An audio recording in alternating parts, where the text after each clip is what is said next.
Over 2,000 years ago, perhaps one of the most famous couples to ever exist in history would die by suicide.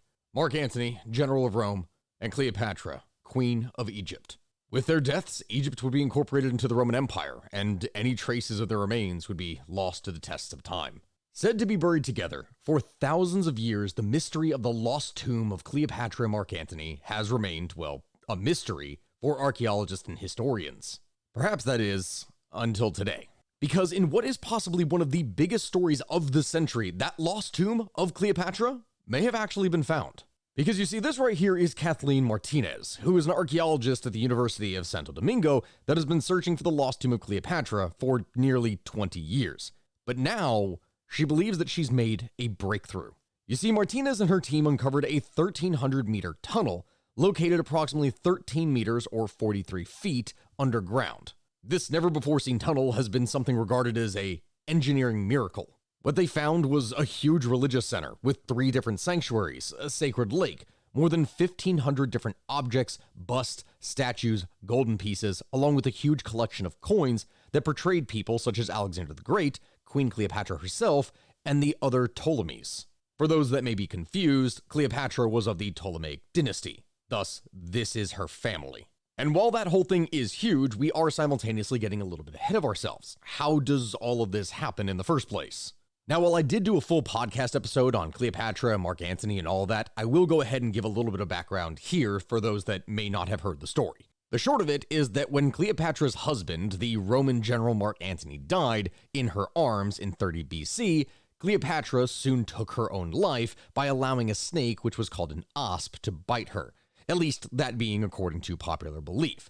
That moment has been immortalized in all kinds of art and literature, plays, everything. But really past that, no one knew what happened to her or him afterwards. You know, with the whole burial thing.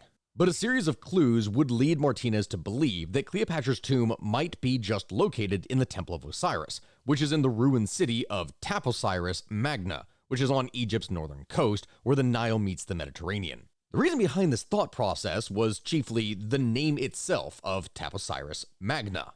Because according to Martinez, in Cleopatra's time, she was considered to be the literal incarnation of the goddess Isis on Earth, and Mark Antony to be the incarnation of Osiris, Isis's husband, and thus you can kind of see where that connection comes into play.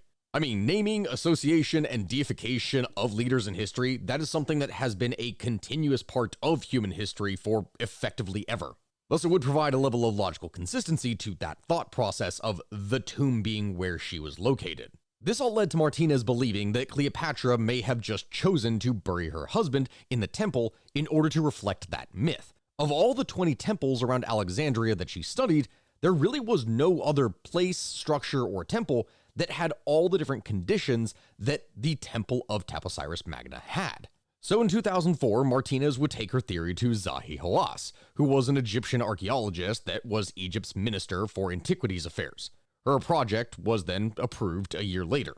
And after years of searching, their miracle tunnel would be found. Now this tunnel, approximately a 6.5 foot tall, 4,300 foot long structure, ran around 43 feet underground at the temple, and really is the biggest find of recent history, because along with it, she also found Ptolemaic-era alabaster statues and several ceramic vessels and pots that all dated back to the Greco-Roman period. Part of the tunnel is submerged underwater, which, of course, that could be the result of several earthquakes that had struck the region between 320 and 1303 AD. Archaeologists suspect that it was these natural disasters that caused the temple to collapse in the first place. And so over the course of the excavation of this site, archaeologists would find all kinds of different objects that would relate back to this period. We're talking coins, figurines, statues of the goddess Isis, a mummy with a gold tongue, and an entire cemetery that was full of Greco-Roman mummies. But so far, no Cleopatra, at least not yet. Admittedly, while this is the strongest lead to develop for the past several thousand years, it will take many more years of exploration, study, research, and other developments to actually ascertain the truth of the entire matter. I'm sure that for anyone watching this, you've probably already seen posts and articles, things on Facebook, where family members are claiming that the tomb of Cleopatra has been found. No, it hasn't. It really has not. As of the posting of this video, those statements are false. But from what it is that we've seen, potentially we are close. Closer than has ever been done in the past several thousand years.